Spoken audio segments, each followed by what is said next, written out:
Hey guys, what is going on? Welcome to another episode of the Life, Finance, and In Between podcast with me, your host, Eddie Thomas, brought to you by Wealth Management Services in Hershey, Pennsylvania.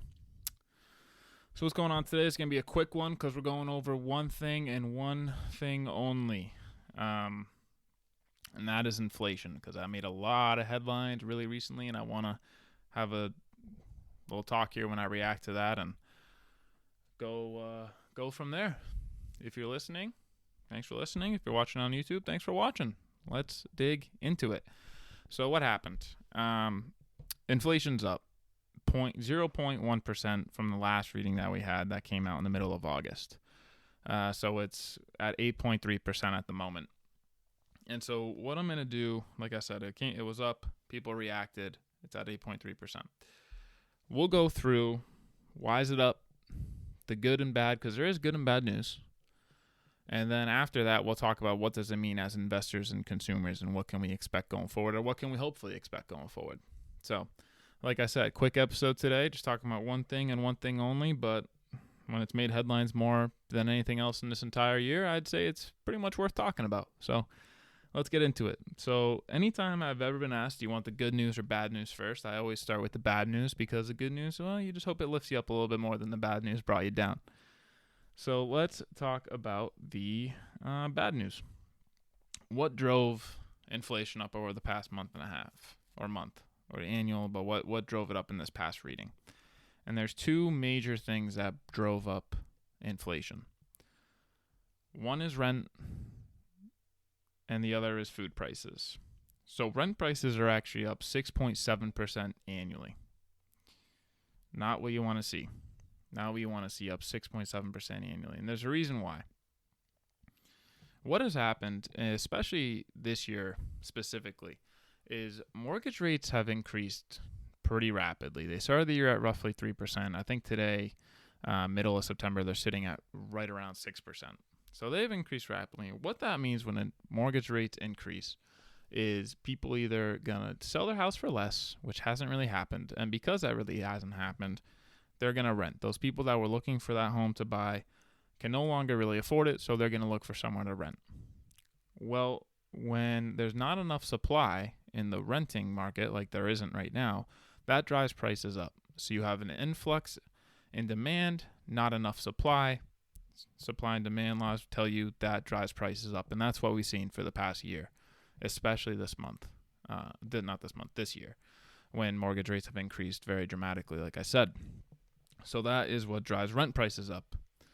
The good news for that is if you own your own home, or you're in a locked mortgage at a locked rate, no matter if it's 3% or 6%, you're no longer kind of subject to those rising prices or variable prices, because you're locked into what your rate is. So you're good. The bad news to that side of it is if you're looking for someone to rent, it's no secret, it's no surprise that things cost much more, 6.7% more average annually. So that is one major factor that drove inflation up a little bit, the 0.1% that it rose. The second one, and this impacts all of us no matter who you are, is food prices. And they were up 11.4% annually. And that's obviously significant. No one likes to see that. Significant.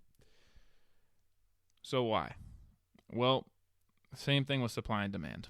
Demand is up, especially recently, because as inflation continues to go on, people have less and less money that they want to spend going out. They don't want to go to restaurants as much, so they're gonna stop doing that because it costs more to go there. They're gonna stop going to bars and all those places. Pretty much anywhere that could serve you food, they stop going there, because when things get a little costly, that's what you do. You cook more at home because it should cost less to do so. So demand goes up because people aren't going out as much. What happens? Otherwise, the supply side gets messed up. We've had global droughts. We've had supply chain issues, whether it's the Russia-Ukraine war, whether it's domestic supply chain issues with just not enough trucking or trains or whatever it is. We've had supply chain issues. The other side of it, we have fuel costs, which until this past couple months was going up. We've had labor costs, which are continuing to rise. And we've had packaging costs. When other costs go up, packaging tends to follow the trend and also go up. So when you have three costs that go up, you have demand raising, and you have a lack of supply or supply hiccups, that's going to raise prices, and that's where we're at. We have higher food prices because of that. We have seen some of these costs come down. Like I said, fuel's starting to come down. Shipping costs are starting to come down. Supply chain issues are starting to be figured out. So while, yes, food is still rising, I wouldn't be very surprised as we start to see those costs come down, as long as the supply chain can continue to be figured out and evened out and smoothed out to a point where it's working efficiently again. I wouldn't be surprised if food prices come down. But no one controls Mother Nature and the weather, so obviously global droughts are one thing. Who knows when the Russia-Ukraine war is fully going to kind of come to an end and Russia and Ukraine can get back to actually producing and supplying the exports that they have from wheat prices and other exports that they have in the food category. So who's to say when, but there is a solution in a future where food prices start to come down. But for now, they're up 11.4%, and that's not one that really any of us can avoid. So that's the one that really, really is a detriment. Like I said, rent you can avoid, food prices you can't. That's the bad news. Those are the two that really drove it up and why we're up 0.1%. What's the good news? Well, it might be more good than you think. Gas dropped again. Gas came down. Gas actually came down 10.6% in August. It's down to roughly $3.70 a gallon from $5. And if you're like me, you're thinking, well, it was nearly $2 not all that long ago, and it went up to $5. You can't tell me that coming back down to $3.70 is good, and I would agree. If we're using that bottom number, going from $2 to $3.70 gas is not good. When you compare it to where the highs were, we'll take $3.70 gas for now. I sincerely hope it keeps coming back down or it keeps dropping, and it's forecasted to keep dropping as demand for it decreases and supply for it increases. Hopefully the price for it keeps dropping, and that will keep bringing down inflation. So gas down. Because gas is down, energy costs are down 5%. So it doesn't cost as much to heat your house. It doesn't cost as much to keep the lights on. It doesn't cost as much to just use energy because gas prices are down. So that's a good thing. That's another thing, good thing. So as long as that continues on that trend, inflation will continue on the trend of coming down in those two areas. Airline fares, because gas are down, because energy costs are down, are also down 4.6%. The other reason airline fares are down is because as people start to kind of get a little stricter on their budgets and don't want to spend as much on travel, the airlines see that and they react to the price that they have to spend to get someone from point A to point B, and then they in turn lower their fees. Another good thing for consumers if you have to fly. And finally, the last one, this is barely down, but used cars are down 0.1%. And 0.1%, like I said, isn't much of coming down, but it shows that finally, hopefully, the car market's going to start leading itself back to evening out and coming back to a normal place. Because for a while there, and still now, you can sell your used car for more than you bought it. And good luck buying a new one because their prices are elevated. And your new cars, same thing. Their prices are elevated because of lack of supply and increase in demand. But as supply chain issues get ironed out, as new semiconductor plants come online and create more semiconductors, as parts aren't as hard to come by, those prices will come down over time. And I'm thinking we might have seen the first step in doing so. At least I hope so. So all in all, rent's up 6.7%, food's up 11.4%, but gas is down 10.6%, energy's down 5%, airlines are down 4.6%, and used cars are down 0.1%. There's a bunch of other factors. Those are the six that stuck out to me the most and the ones I really wanted to go through. You take that all into consideration, and inflation's up from the last reading 0.1% to 8.3% annually. What does this mean for investors? What does this mean as consumers? Well, investors, with how the market's been, and we saw this pretty much immediately, these numbers were announced and the market sold off because of the fear of, wow, we're not dealing with inflation yet. People panicked and sold off. It could have been the complete opposite, and if inflation numbers kept coming down, people would have poured into the market and most likely bought because people are then excited and happy that it seems like we're getting things under control. Here's my take on that. We're still getting things under control. It's just, when have we ever seen any sort of solution come to something in a perfect scenario where there's no hiccups? It's just perfectly flat and even, where we always have it under control. We always have it solved. That's not the case. So yes, we're going to have inflation numbers that come in where we don't want them. And that has happened, and the market sold off. As investors, that's not a reason to get out of the market. These things are going to happen. It's not going to be a perfect one way or the other. If inflation was just going to keep dropping and dropping and dropping and dropping, we'd see the market explode because of it. If it's going to keep going up and up and up and up, we'd see a sell-off because of it. But that's not how anything works. And I do think we've seen the peak of what inflation is going to be. I do still think we're coming down from it. It's just going to take some extra time. The Fed is going to raise their rates, and they're going to try to kind of put a little hamper on inflation, and I think it's going to work over the long term. We just have to be patient and understand that not every reading is going to be the best possible news out there. And that doesn't mean to leave the market as an investor. It might mean to actually use the people panicking as a buying opportunity, if that's where you're at, if that's where you're kind of at in your investing journey.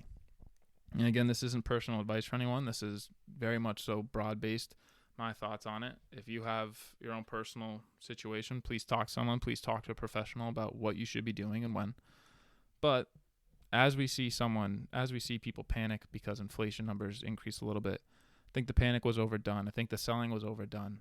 I don't think this is something. I think the next inflation reading, maybe the one after, you'll start to see good news again. You'll see the market react to it.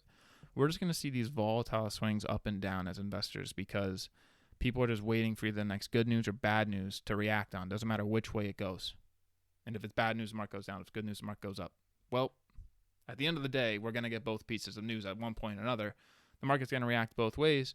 Historically, we've seen that the market does all right. And we have to remember that as investors. We have to remember that. Like I've said a bunch of times, short term is going to be volatile. It's always going to be volatile. Long term, things tend to be okay.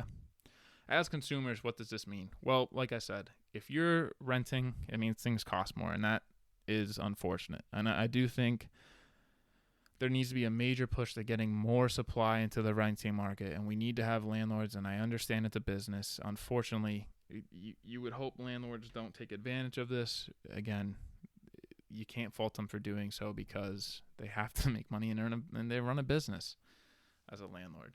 So the other solution to that is just more supply, and that takes time. So we might see a little bit of time until rent prices either even out or start to lower a little bit.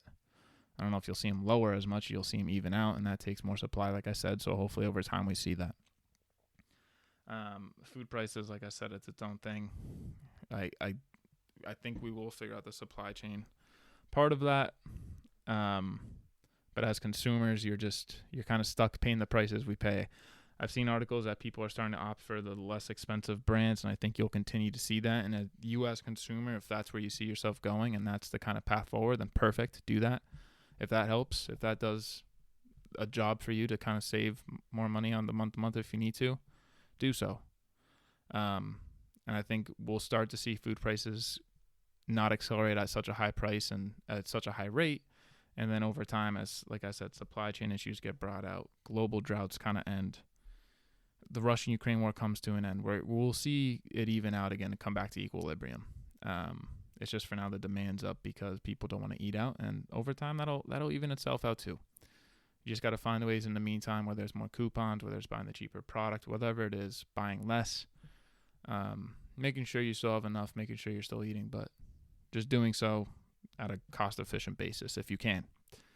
The other side of it, though, gas prices coming down as consumers is great. Obviously, no one likes spending $5 a gallon at the pump, and for a while their prices were pretty significant. And now that they're coming down again, and the rough average throughout the nation is $3.70 a gallon. Again, not ideal, not great, but they're coming down, which is really good as consumers because that really is going to help bring down inflation over time.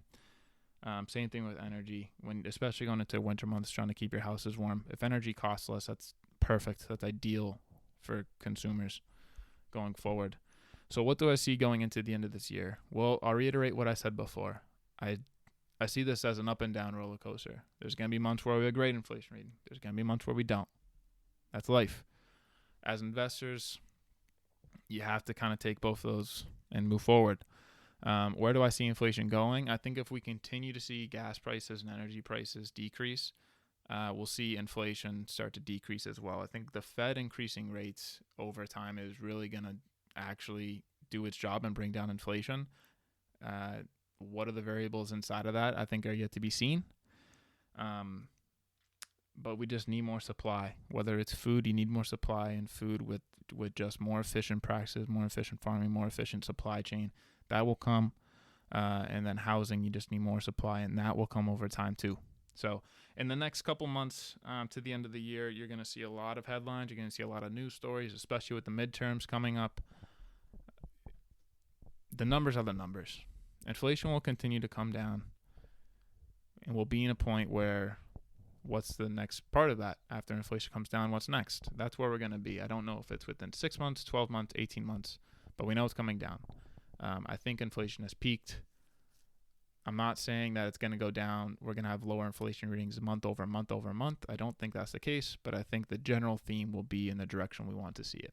So that's really it for today, guys. I wanted to jump on here quick, talk about inflation, talk about why we saw it go up, what went down, what's the good news, what's the bad news, what to make it as investors and consumers. And that's really the gist of it. And I'm sure there'll be another one next month that I can make reacting to that and talking through that one. It'll probably sound a lot like this one. But until then, I'll be on here before that. And until I'm on here again, stay happy, stay healthy, and I'll see you. Securities offered through Securities America Inc., member FINRA/SIPC. Advisory services offered through Securities America Advisors Inc. Wealth Management Services and Securities America are separate entities. The opinions and forecasts expressed are those of the author and may not actually come to pass.